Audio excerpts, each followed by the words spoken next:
Hey guys, I'm Rita, and in this episode I will show you how you can add a new bank account on MyT.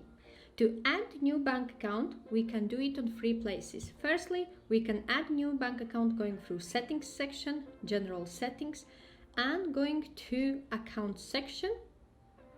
And when you click on this plus button, you will be presented with empty fields to fill in for this new bank account.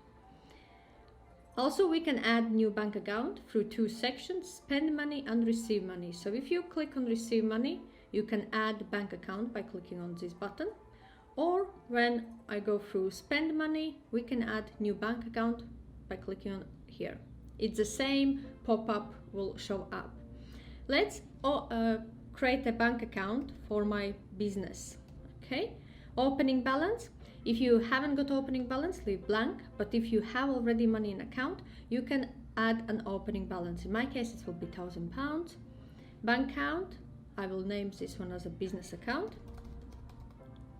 Sort code, account number,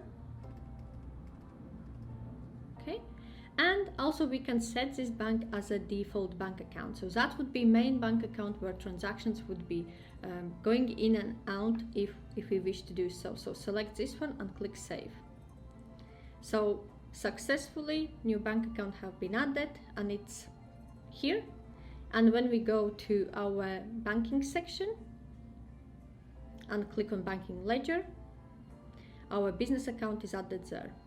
So in this episode, I showed you how you can add a new bank account plus add an opening balance if applicable and default your bank account as a main bank account on MyT account. If you have any questions or require any further advice, feel free to reach out to me.